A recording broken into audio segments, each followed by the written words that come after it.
And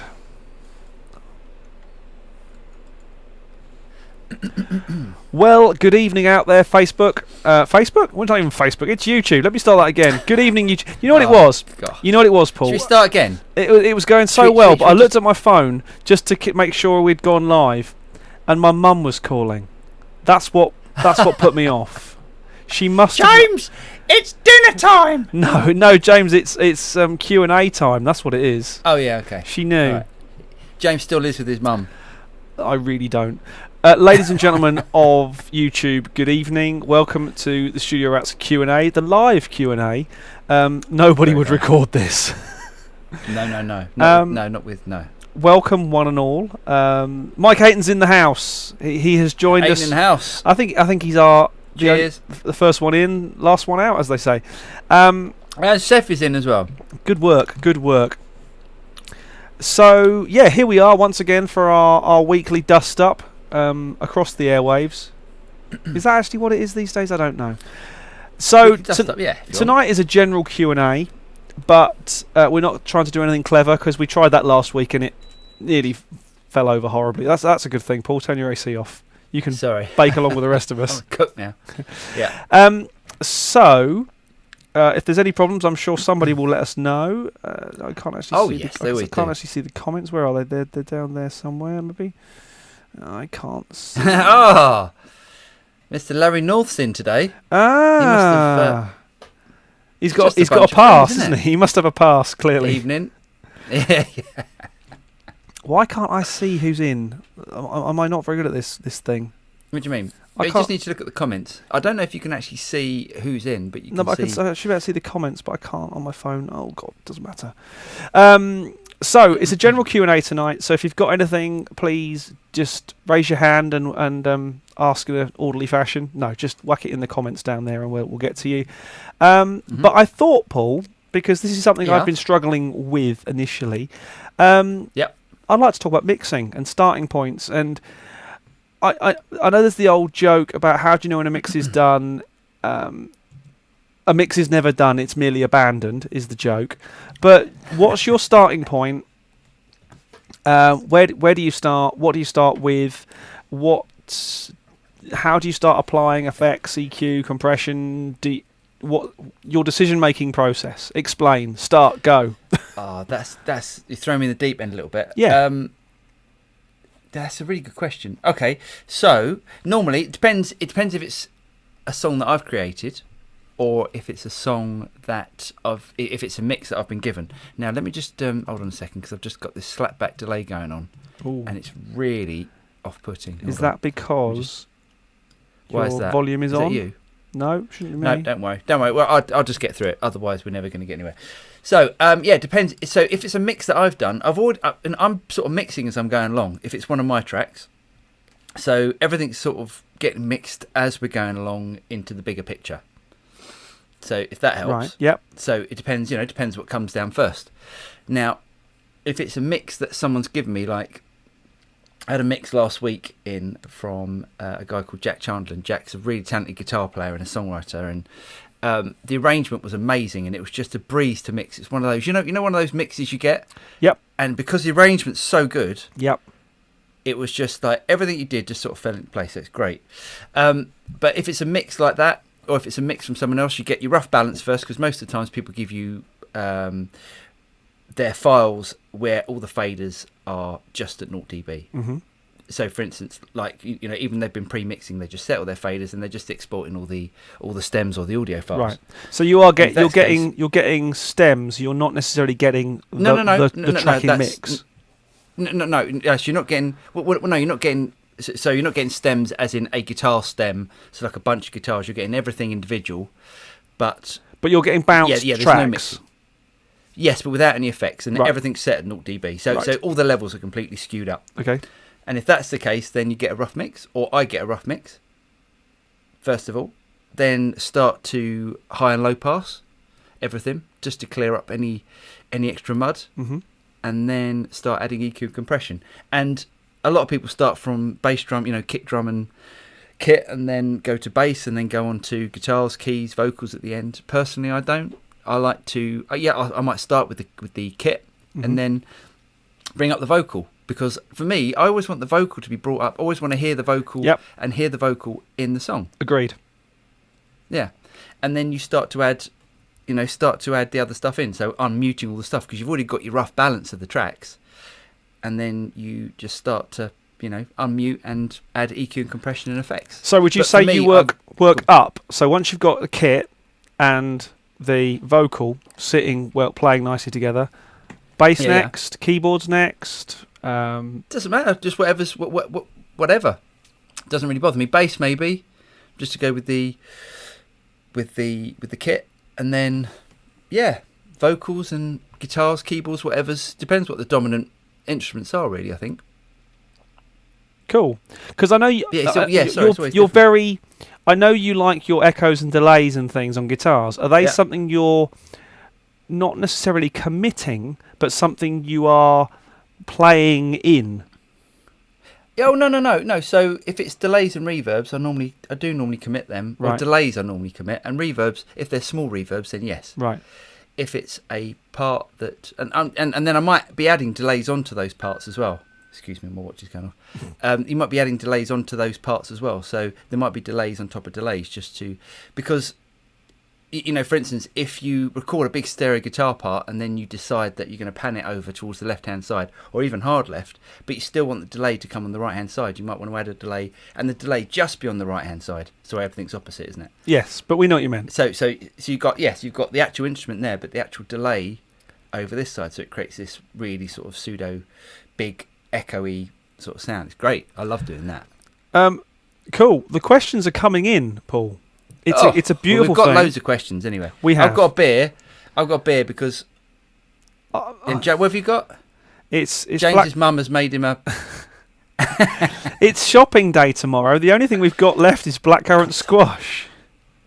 God, I don't know if is everyone from the UK here. I think. No. So, Saifi's from Turkey. Mm-hmm. I know that, and he must be. I don't know what the weather's like over there, Saifi, but over here it's like it's about 30 degrees at the moment. It hit 30 in London. Yeah, that's nice. Oh, it's so hot. It's so glorious. Hot. Yeah, but no, we can't complain. Yeah, that's the thing about English people. We whinge when it's raining, and then we whinge when it's too hot. Well, we're just really good at whinging. Anyway, yeah, pretty much. Let's dive into some of these questions. That was a good place to start, and I think there are a few kind of mixy type questions in. There's one from Monsignor Larry North. So yeah, dive in, mate, and see how we get on. Okay, let's have a look. Where are we? Because you can see the questions. Larry North, also known as Greg. Greg, what? Can you still hear me? Can everyone still hear me? I've just changed something just to. Yep, I've got you. I've got you. Okay, cool. Great. Wowzers, what sounds crystal clear. Thank you. Larry said, basics of MIDI guitar setup for live use. If you get a chance, very off topic from mixing. MIDI guitar. What do you mean, like with a GK2? No, I think he means using a MIDI switcher to switch pedals. Ah, switching. Yeah, great. Oh, I mean, okay. When I first started doing live gigs, I was in a band. God, probably. You had hair when you started doing gigs. Oh, sorry, Greg. I did have hair. I did have a little mullet. I actually had like, well, yeah, sort of a mullet. And I used to have a big rack. Have I said this before? I'm getting deja vu. I used to have a rack of guitar gear, and with like a MIDI switcher pedal, like this Rocktron. Yeah. MIDI switcher and stuff, and it was amazing. Yeah, I said love all that, and I had a Marshall JMP1. I had an ADA, a Marshall, you know the one, the MIDI one. JMP1, yeah. JMP1. I had an ADA. I think that's called an MP1. Yes, yeah. If you remember the ADA, that was wicked. That was. I used to love that. I had a Sansamp PSA1, which I still wish I wish I'd never sold it. I had the hardware one, and while the free plugin you get with Pro Tools is good, the hardware is amazing. The hardware is amazing, and loads of people use that for mixing, don't they? It's a backing vocal trick, isn't it? It's you put it on the backing vocals and then you delay it. Yeah. Is that what you do? Oh, I've got to get one now. I know. I've been looking. They stay quite expensive. Do they? Yeah. Yes. So. Okay. So we've digressed a bit, haven't we? Yeah. I mean, it's quite tricky because you've got to set all the CC numbers and you've got to program the MIDI pedal to switch like the effects on and off. It's so much easier now because I guess people use things like all-in-one things like Axe Effects and Kempers where all the patches are set up. But excuse me, I've got beer burps. I had only really a couple of years ago I got rid of it. I had a TC Electronic G system, the big nice silver one. The big cool. Actually, I had a black one. I had the IB modified one. Oh, nice. And I had, because it did amp switching, as in analog amp switching for analog amps. It also had had loops in it, and it would do all the MIDI switching. I'd set it up so I could have my old Marshall JCM 800 on the amp loop.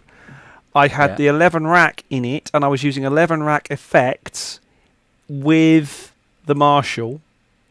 And was using the G system stuff. It was really cool, but when it fell over, it was so complicated. As in, when something just wasn't working randomly, it was so complicated.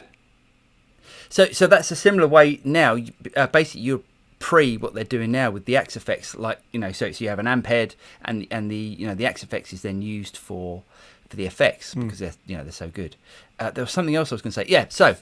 I think the best way of doing it nowadays is to use something like the Boss ES8, which is a looper pedal, not a looper as in you push a button and it records something and plays it effects back. Loops. As effects loops, yeah, loads of different effects loops, and you can set it all up with your pedals to come in different orders, and you can also send MIDI messages off to external effects.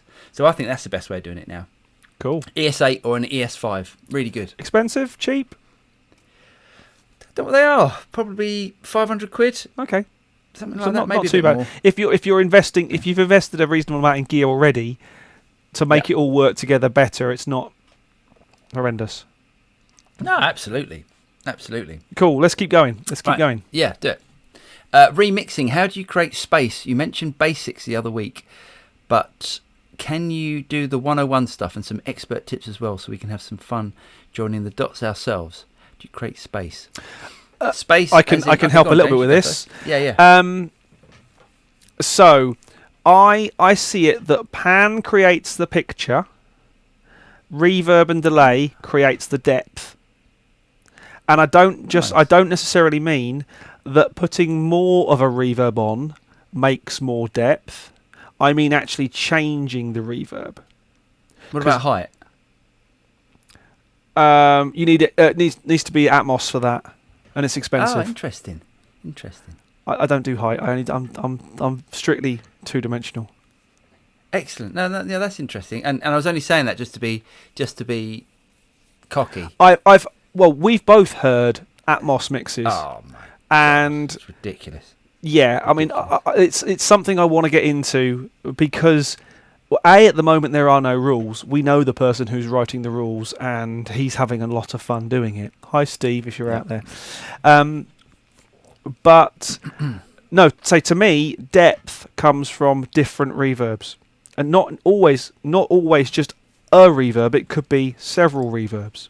Because, for example, if you've got a basic orchestral layout, so you've got strings at the front generally, you've then got woodwinds and then brass.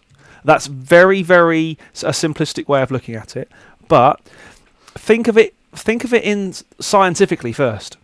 So even though the conductor plays the downbeat, there is a certain delay due to the speed of sound that the brass takes to get to you after the strings, just because of sonics. It's this much. So I will always use a slightly bigger reverb for the guys at the back.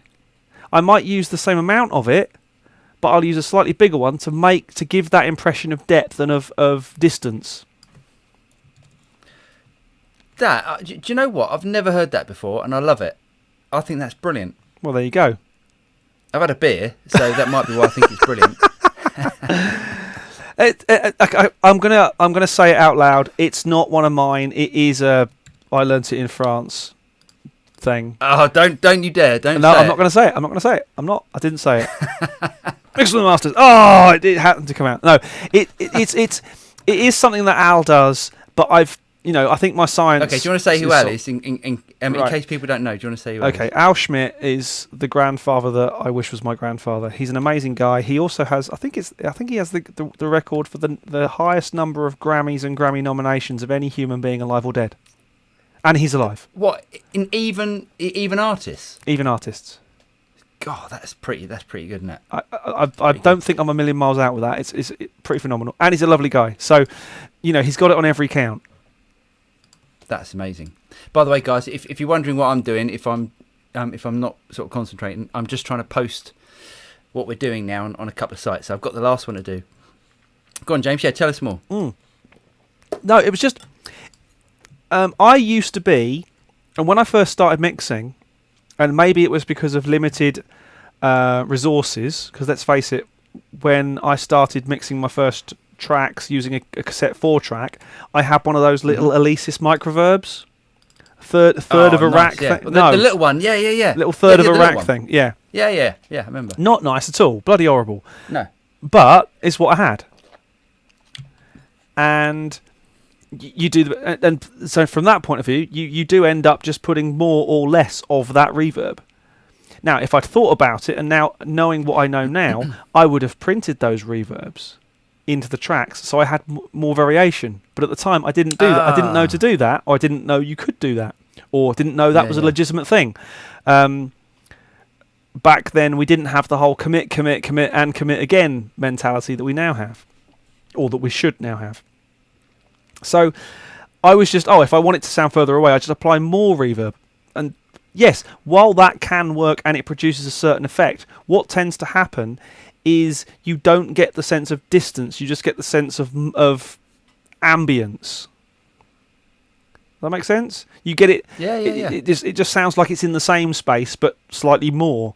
Whereas having a different reverb with a slightly different early reflection time and a slightly bigger decay and all that sort of stuff, it just makes it sound real. And from most of what I do is trying to make it sound like you are sat in front of the orchestra or the band or who were on stage. I haven't done a great deal of what I call real creative mixing in quite a while. I don't get to play with crazy synths unless it's for anything of mine. Yeah. Well, there you go. Well, I tend to layer reverbs. Have more than one reverb going on. All right. On a vocal or on a guitar or anything really? I mean, mostly, definitely on a vocal throughout a mix.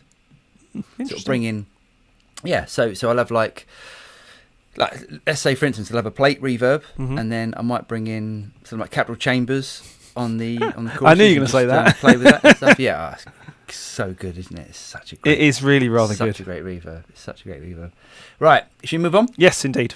Okay, I'm surprised that and I think meant vocals are not the first thing. Dialogue is a linchpin in TV film around which everything else is mixed. Yeah, I can imagine that. I mean, I think that's probably where our jobs are different, or this is what the difference is between post and music is the fact that probably the most important thing in modern music is the bottom end at the moment. Kick drum. It's such a you dance to the kick drum, you cry to the vocal.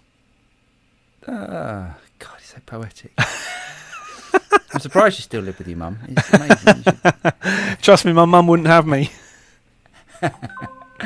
Oh, it keeps going off. Alexa, stop. God, sorry, guys. Right.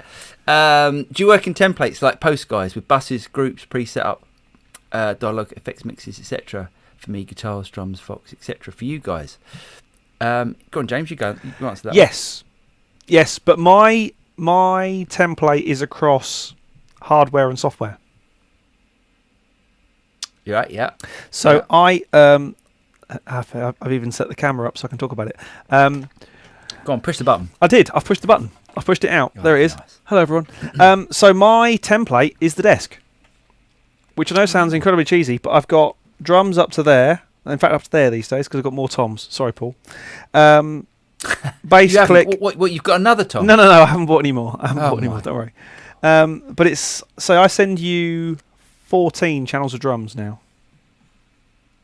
3 kicks, 2 snares, hat, 5 toms. Yes, 5 toms.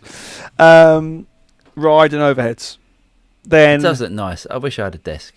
Then bass, click. Then this is where I start kind of my routing and stuff like that goes on.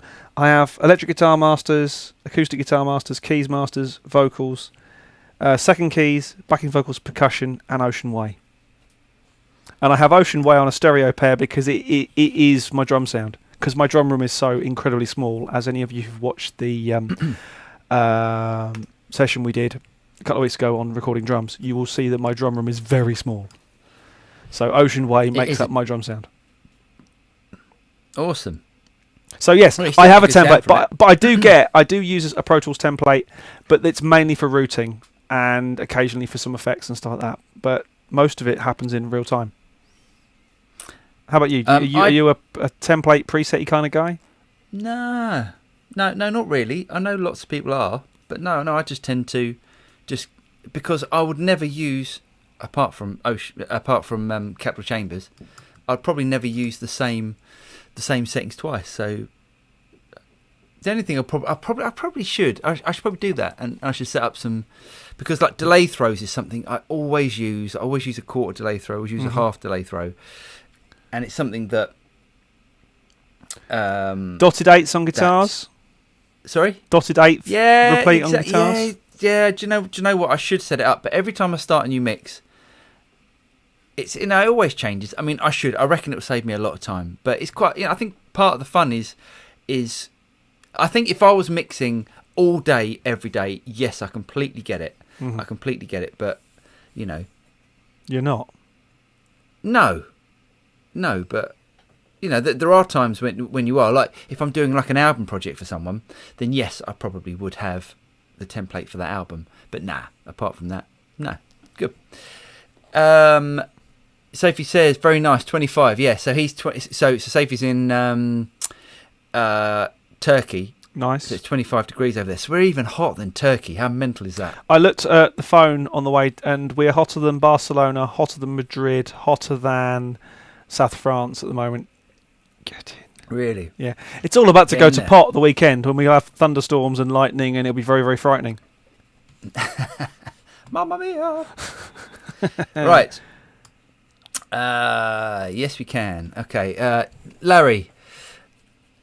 I still want to know this. So, by the way, everyone, Larry is a guy called Greg. I don't know why it's Larry. I know he's from up north. He'll explain it to you one day. Yeah, it's not as exciting as it sounds. No. In joke. Sorry, everyone. Oh, okay. Or even just a TC x4 and a Big Sky. Have more ways of reducing the tap dance if you work MIDI outright? Yeah, I think so. I think so. I think a TC Electronic. I've got the X4, the Alter Ego. I've got the X4. It's brilliant. I've got the X4, the flashback X4. Have you? You got the flash? Yeah. Yeah. I guess it's the same thing. And a Big Sky. Yeah, great.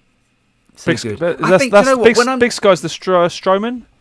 Yeah, Strowman. Nice. Yeah, It's Strowman. Really That's right. Yeah, it's really good. It's really good. The only thing is, I don't tend to do gigs where I need a lot of different reverbs and a lot of different.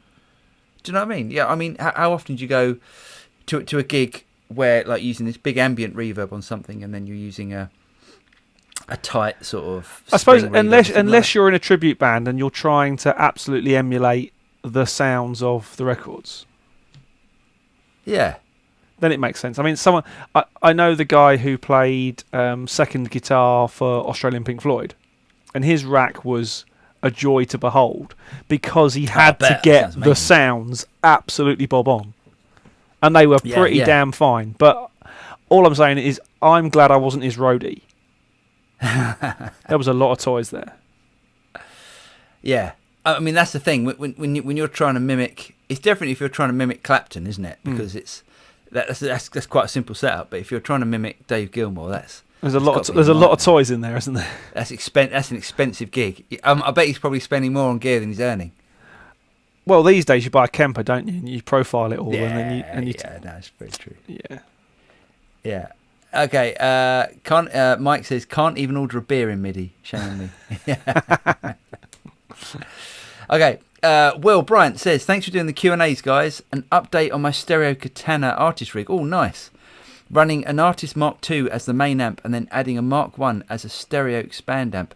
Big and open and simple. This is an amazing thing that the Kemper does. So the Kemper Mark II... Do you mean the Kemper or do you mean the Katana? Sorry, the Katana. The Katana Mark II. The Katana... Well done. I'm glad you're here. The Katana Mark II has a way of using... it's got an output out the Mark II, which then you can plug into a separate Katana and use it as a big stereo rig. Wow, that's cool. Yeah, it's great, isn't it? I mean, for the money, that's ridiculous. If you think how much a Katana costs, and you can buy a Mark I, which is very cheap. Plug 2 amps in, and you've got this fantastic. I bet that sounds brilliant. I'd really like to try that. Mm-hmm. I have to ask Boss to send me another one. Good luck. And then we can. Huh? They might actually. No, we got some. Yeah, they might do. Oh yeah, great, Will. That sounds amazing. I'd love to hear that. You should do some videos on it. Larry North says, "What do you mean by hype, Paul?"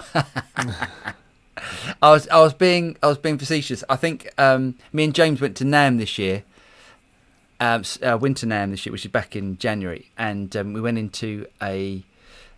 Who was it? It was PMC's booth. It was PMC, yeah. where Steve Jennewick was doing some demonstrations on this big Atmos rig. A pretty ultimate Atmos rig, wasn't it? Really. Yeah, in the middle of NAMM, which if anyone's been, it's like this amazing music fair. I mean, if anyone's been to a music fair in England, it's. You cannot explain NAMM, can you? No, NAMM is a beast all of its own. I'm pretty sure that the reason we've survived NAMM is the reason we haven't gone down with COVID-19 as well. Because nothing beats NAMM Frax. No, there's nothing worse than it's an evil disease. But, unless Greg is genuinely joking... Yeah. Now, it used to be you had stereo. You had mono originally, didn't you, on a TV? Then you had stereo... Yeah. Then you had then you had quad, if you're going back a bit more. More recently, 5.1. So 5 centre, left, right, 2 rears, and a sub, which then went to 7.1.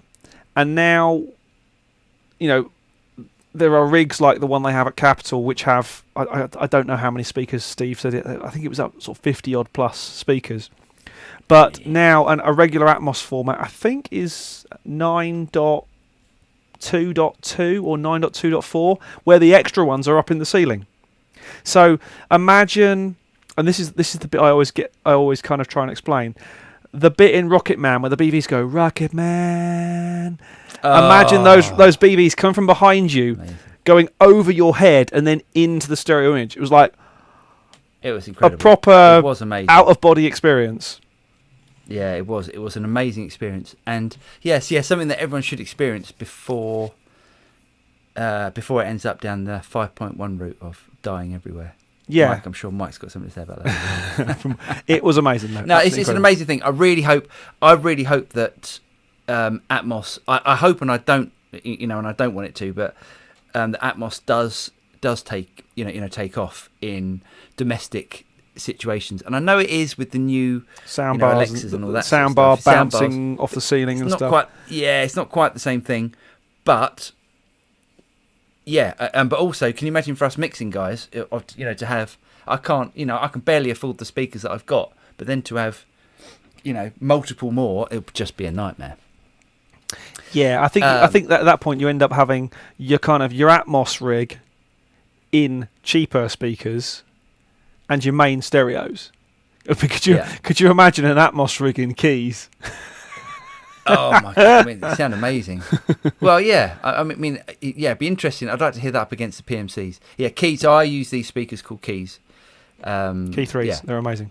Yeah, pretty good. Yeah. Right, keep going. Okay, let's go. Oh, we got some.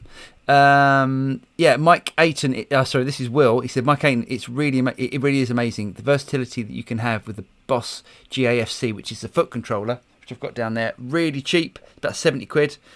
Can control all of the Katana and a lot of the other Boss products. Nice. Brilliant, really good. Yeah. I'm glad you're getting on with that, Will. That sounds amazing. Periphery, the vertical axis. Yeah. Al Schmidt mixed one of my favourite albums. Mine too. Several of mine, in fact. Yeah, one of mine, Toto.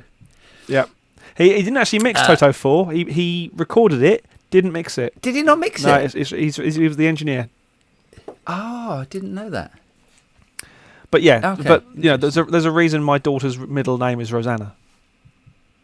Ah. Did you not know that? Oh well, No. there you go. No, I didn't There know you that. Nice. Microverb, the SPX 90's bad naughty elder brother. I like an XPX 90. I went I wish I had one. a couple of years ago. Yeah. I was asked by the good people at Warm Audio to go out and film Depeche Mode, and we were going to do it. Oh, nice. We were going to do it down the road at the O2, and for various reasons that wasn't going to happen. So they sent me to Amsterdam to the Ziggo Dome for a night to go and hang with Depeche Mode and their front of house and monitors guy and just talk gear. And because they were so dead set on getting the sounds that they used on the albums back in the day, they had a pair of SPX 90s, a pair of Lexicon PCM 81s. 70s or something like that. 80. No, that'd have been later than that. No, well, say it was the older ones, the Lexicon, the PCM series. And I was like, why two? He said, because these babies die. Yeah. They're getting on a bit now. So. Amazing, they're still using the same stuff. Yeah, very cool. Mike again. James, have you thought of using the same size but varying the ER? IR, I guess he means by that. No, he means early reflection. Oh, sorry. Yeah, reverb, yeah. Right, I do tend to make the early reflection, but I haven't done it just on one reverb. I should try that. I will try that. There you go. Thank you, Mike. Excellent. Sophie says, would different reverbs necessarily mean different effects or plugins? I think definitely yes, different plugins. Definitely, because you can't feed into one reverb and it do more than one effect and route out to different places. That I know. Well, you can, but it wouldn't. Yeah, I don't think you get the same result. But you can start with the same preset and then tweak that preset. So if you're worried about it sounding like it's in a different space entirely, just start with the same preset and then tweak the reflection, as Mike said, or tweak the delay time or whatever like that. That can work. It's a good place to start. I'll do a video on it. Actually, I'm going to do a video for Sophie because me and Sophie do an occasional like a one-to-one sort of situation over Skype. So yeah, I'll do a video on that, Sophie, and then maybe you can use it in one of your tracks. Yeah, because it's a really great way of making a vocal really pop out, or making your highlighted instrument really pop out. Mike says, I don't miss desks. Spent more time thumping Neve consoles to get them to work than I care to remember. That's interesting. So is the whole thing about desks, people wanting desks, has that died now? I think for what I do, no. I think for tracking, no. I think for mixing, yeah. You can. I mean, to be honest, when I do mix, I've got my mix template, which either means there's two templates. There's the in the box entirely mix, or there's the sum it out across the console mix. Generally, if it's a project that I'm personally invested in, I will bring it out across the console. And also, I know if the buck stops with me, I'll bring it out across the console because there won't be a recall. Yes. Or a revision because it's my shout. But for tracking, a desk is so much faster. So much faster. Yeah, everyone jokes when anyone's been here to work with me. They say, "Why aren't we spending 3 hours getting sounds?" And I said, "No, you don't need to. It's all there. Everything's ready. It's going to work. Oh, we need to tweak headphones. That takes 10 minutes. How many times have we all sat in sessions and gone, the headphones aren't working. They're still not working. Why do they sound shit? Because it's always headphones that kill the vibe. Always." Yeah. I do sound like a broken record, but it's the easiest thing to get right. Throw some money at it, but it's the thing that it's not very rock and roll. It's not very sexy. Oh, we've got a great headphone system. Said no studio engineer ever. Okay, Mike says again. Think of the time you would save naming buses and etc. and routing etc. Yeah, he's probably right on that. It is so much quicker to do. But again, I guess we're talking about mixing. And Mike is a very sought after post engineer, so does TV shows, films, that sort of stuff. Aussie PF were fantastic. Any idea? I got nothing on that. No idea. No, you might have to explain Aussie PF. Sounds nice. Daniel B, use something luck. LUK? Hi Daniel, by the way. Carly speakers, those new, quite cheap. Yeah. What's LUK? I think he meant like. Oh, like, yeah. Okay. Those new like Carlys. Callies, Carlys. Yeah, they're quite inexpensive, but sound quite good. And I think if you paired them up with a half decent pair of subs, you could probably build an Atmos rig relatively inexpensively. It's a good shout. But don't you think, because you and I both use room correction? Yep. In effect, it's how much would it cost to do an Atmos with room correction? Just be. It's a lot. You're talking crazy. It's a lot. You might as well build the room right in the first place. Yeah. I guess. I guess that's the thing. Okay, Mike Aiton. My album is The Art of Tea. Michael Franks, Larry Carlton, the Jazz Crusaders, produced by Tommy LaPuma. I guess that's the late Tommy LaPuma. Sadly, the late. Yes. I don't know Tommy LaPuma. I think I've heard one of Al's best mates. Oh God, there I go again. Oh, here we go. Sorry, I'll stop. Now. Okay, Safi again says, thanks, really helpful. 5.1 is an interesting subject. Apollos can handle 5.1. Do you record and mix in 5.1? How far are home producers handling this with ease? 5.1. I don't think. I mean, people do still have 5.1 rigs, but I think that's a pretty dying breed, isn't it? I don't know many. Should we call them garden shed mixers? Mike Aiton is an exception to the rule because obviously he is doing stuff for TV and for broadcast. And his is a rather lovely garden shed. So, but I don't know many music guys who are mixing at home in 5.1 or in surround or Atmos. Again, Steve Genowick is very much the exception rather than the rule because during the lockdown he built an Atmos rig at home. Oh, so, wow. Okay. So. But, I mean, there are people who are doing it. There are people who are mixing music at home. But I think the Upmix plugins are so good now that actually... So what is Upmix? Upmixing. So taking a stereo image and automatically running it through a process and turning it into 5.1, 7.1, 9. How can that work? How does that work? Maths. Cleverness. Okay. But you can't move. It isn't so you can say, right, I'm gonna have the bass guitar and I'm gonna move it over. Oh no, absolutely not. You haven't got the control like that, but it does work.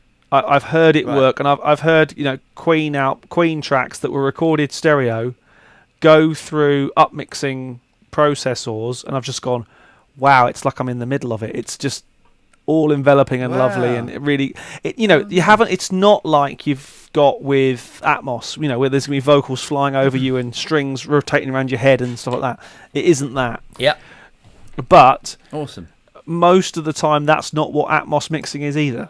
It's about putting you either in the ensemble or in the audience or at the conductor's position.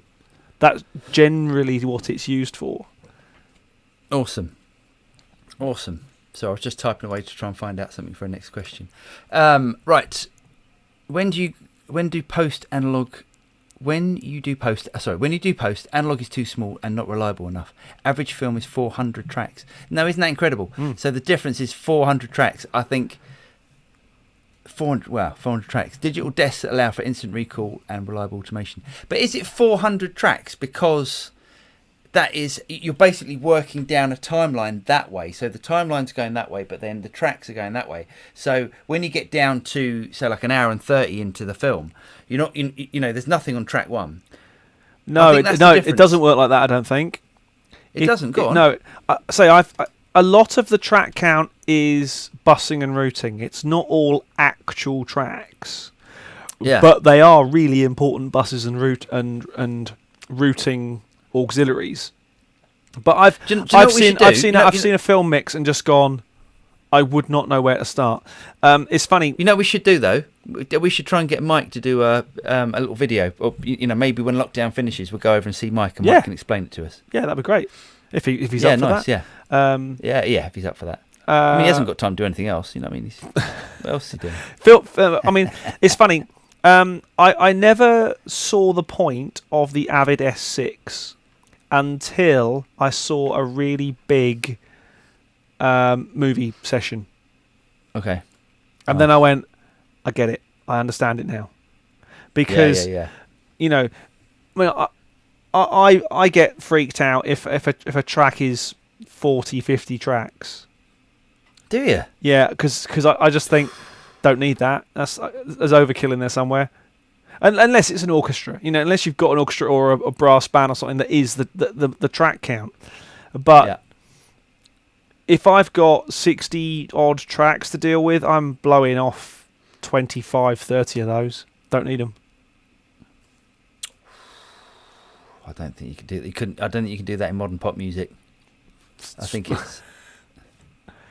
But that's it. I mean, it's massive layers of stuff. I think. Yeah, it is. But what I'll do tracks. when I'm mixing though, I'll get right. I say I've got 30 vocals, 30 backing vocals, and I'll sum them down to maybe three stereo pairs. Yeah. Rather than I'll use VCAs to be able to open them up and control them, rather than just go, I'll use it as a auxiliary bus or whatever, as a master bus. No, I like digging in, but I want to be able to get my channel count, my actual active faders down to 24, 30, 32. Yeah, nice. In France, all surround venues are Trinoved, even Atmos. Oh, interesting. You can do it. really it's helps. A lot of money. Oof, yeah, it would cost a lot of money. It also helps that Andy Trinov Grounds are a French company. Yeah, definitely. Yeah, it does help. Andy Ground says, Paul, which Mission pedal do you use on your Katana? Now, I wanted to ask you this. Question. I wanted to ask you this because I've been looking on eBay and there are loads of different varieties of expression pedal and controller and stuff. You've got to get the right ones. Definitely. So I use the Mission EP1 KP, which is the one for the Kemper. As I used to have a Kemper. Hold on, let me get you back. I used to have a Kemper and bought an expression pedal for that, which is that one, the EPK. Hold on. Say that again. The EP1 KP. And for some reason, it works great on the Katana. So it must be because it begins with a K. What's the difference? What's the difference? What's the difference in the pedal? Is it whether it's a logarithmic part or is it? Do you know? Maybe it's that, or maybe it's like the way that it's the TRS jack's wired. I don't know. I honestly don't know. But that one works with the Katana and it works well. Although Boss make them as well. The Boss ones are really sturdy. They're made out of metal and they're great. I mean the Kemper, the Mission ones are made out of metal. The metal, yeah, are the what's though, aren't they? They are really good. Yeah. I think that they're known as like the top end ones. But the Boss ones are really good and cheaper. But I'd be happy just grabbing that. Upmixing works best for stems. Halo and Pentio are best. Yes, Halo and excellent. Pentio. And he's up for that. Yep, that'd be great. So Mike's up for that. So we're going to visit Mike. And there's a damn fine curry house around the corner from his as well. So is there? Yeah. I'm not surprised. He likes the curry, does Mike, doesn't he? Safety said, is there a thumb rule you apply to your own productions? Re number of tracks like min or no? Sorry. Is there a thumb rule you apply to your own productions? Re number of tracks like min or max number of tracks? James sort of answered this.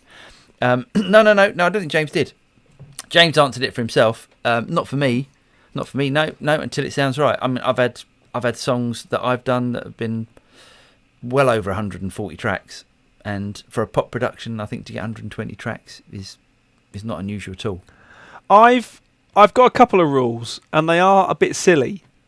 Go on. If I'm working on something that's like an in the box mix, or it's come to me and it's all kind of electronic, there has to be two organic things in the mix.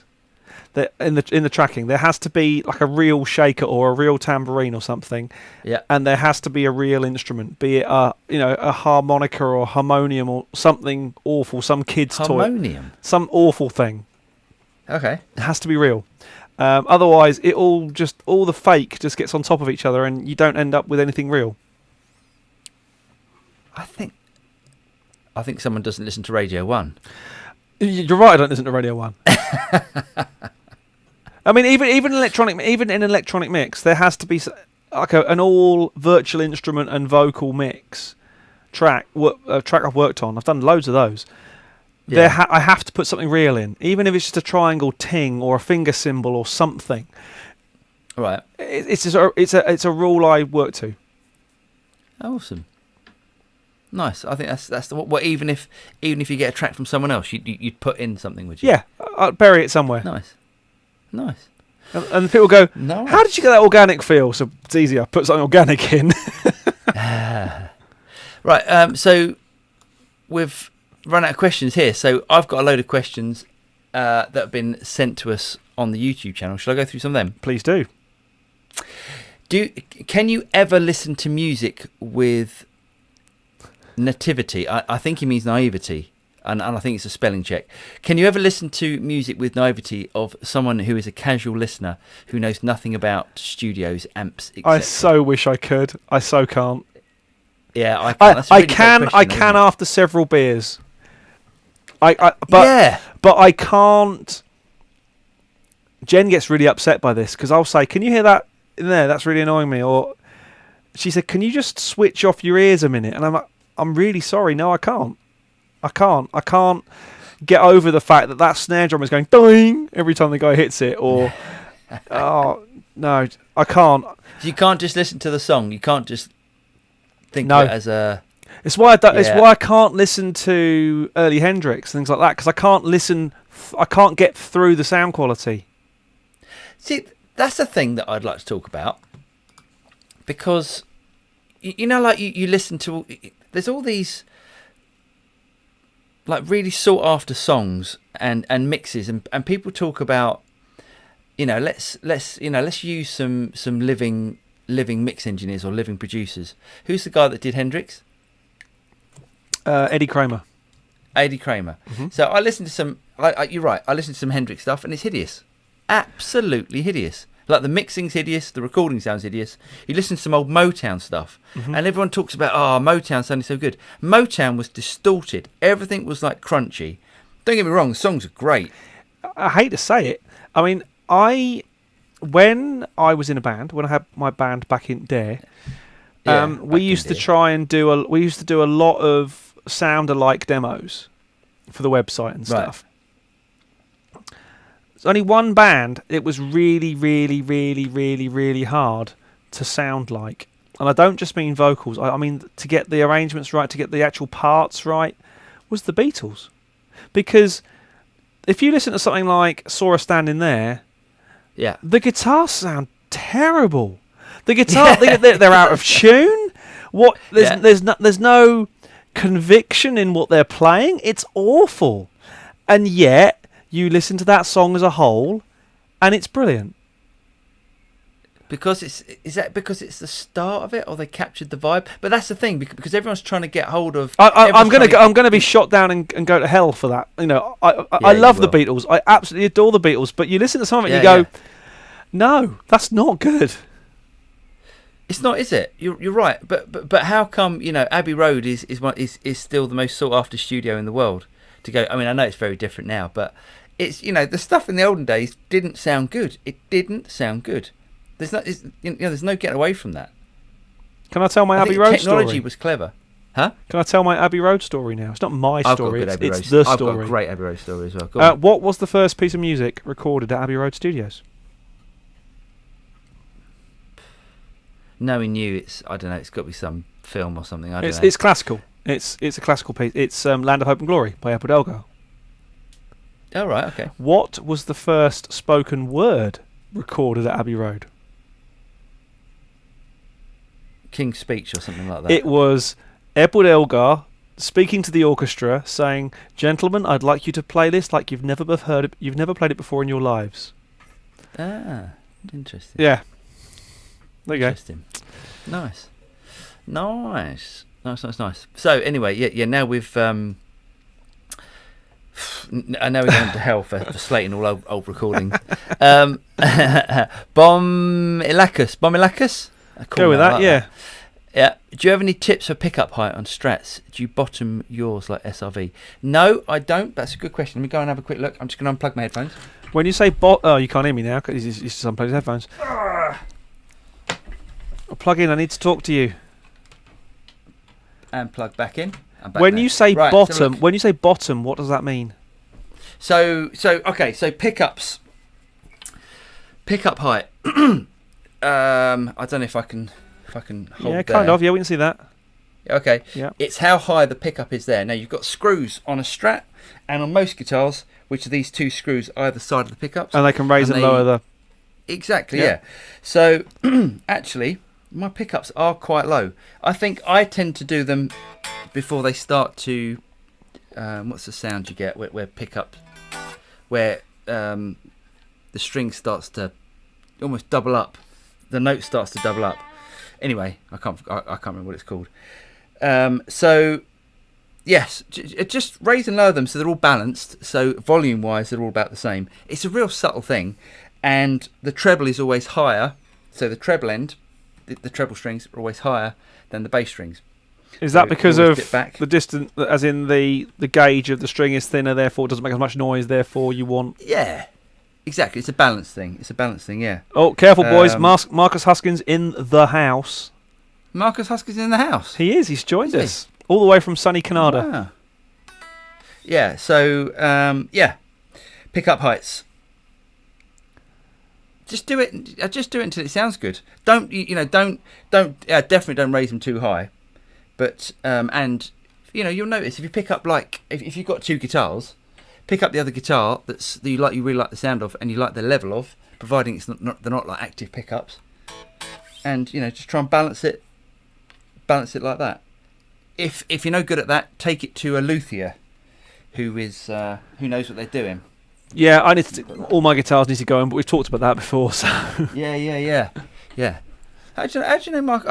Marcus, here he is. Interesting point that you guys are making.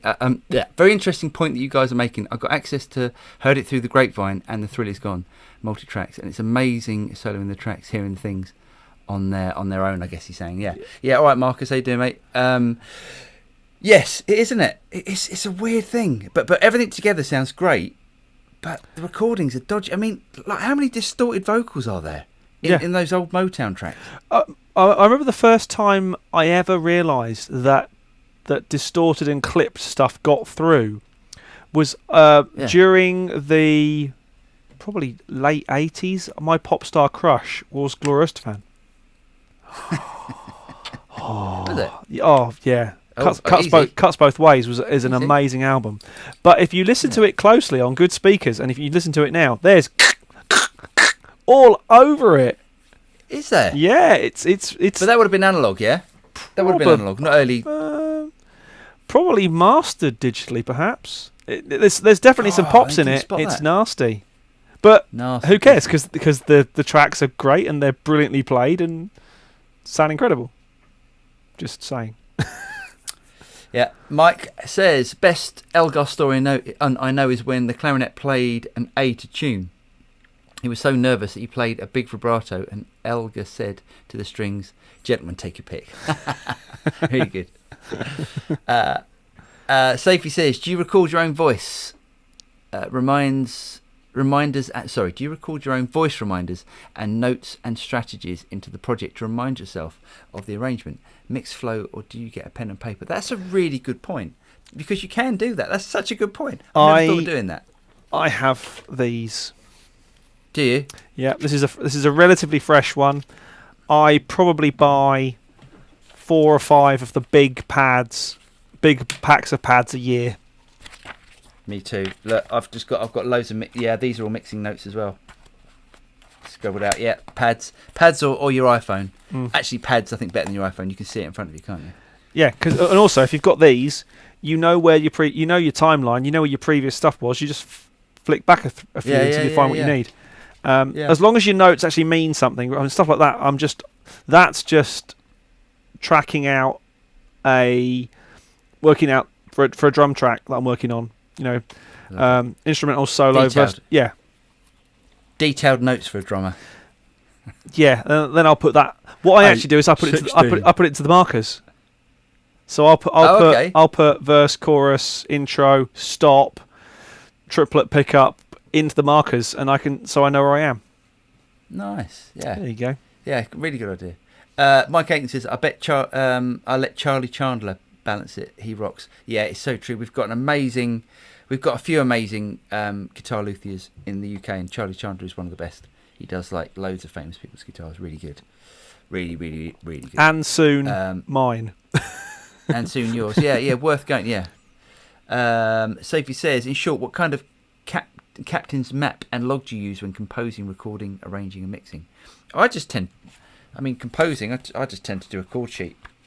Here we go. Crossed out. No. Yeah. I'll note if I've written a weird chord voicing or something like that that's kind of really crucial to the song, I'll do a little chord diagram of what it is. Yeah. Looks like.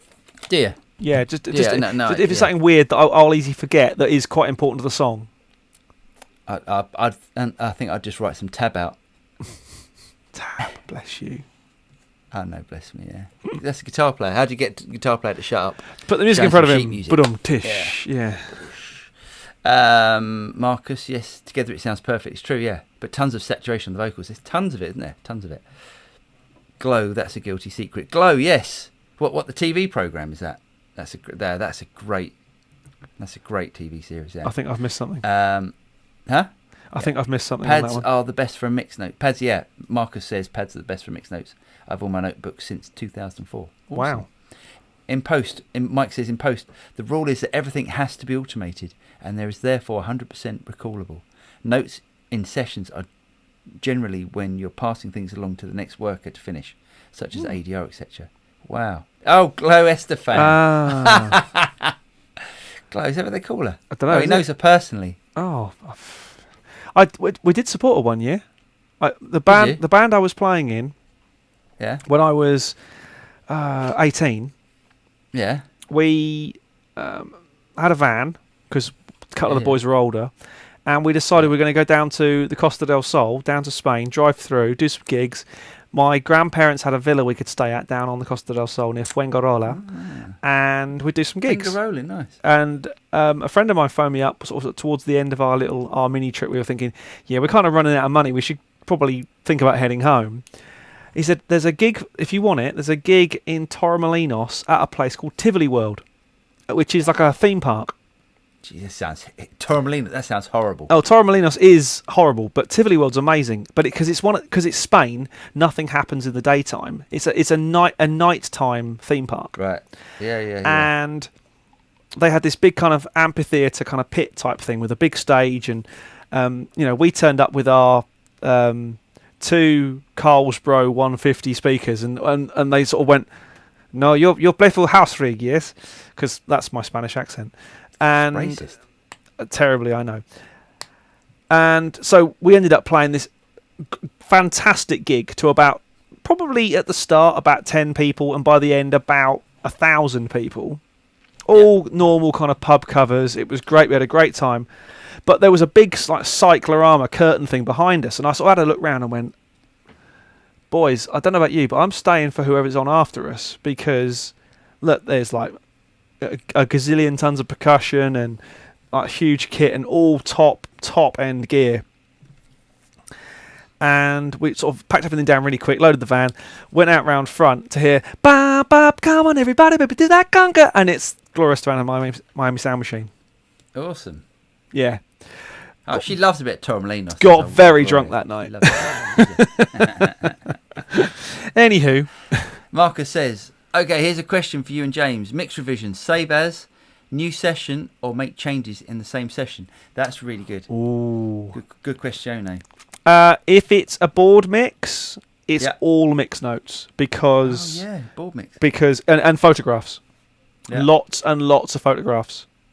Yeah. And annotated photographs as well. So I'll take them on the iPad. I'll make notes on the iPad. So I know what it means. If it's a in the box mix, there'll be a save as different version. So there'll be version 1, and it won't be version 0 with no number. It'll be version 1, version 2, version 3, version 4, and the date. So you wouldn't save. You wouldn't. I think he's saying, would you save like a project, like save it to a new project? It would be a new session. Be a new session, yeah. So it would be an entirely new session. It would be the same, like the same content of that. Yeah. That session, but it would be a new Pro Tools session. So if someone said, if someone said to me, and that then session number would refer to the mix number as well.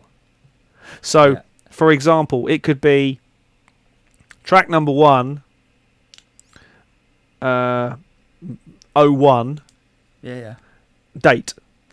And then the mix would be track 1, mix 1, date. And everything ties together.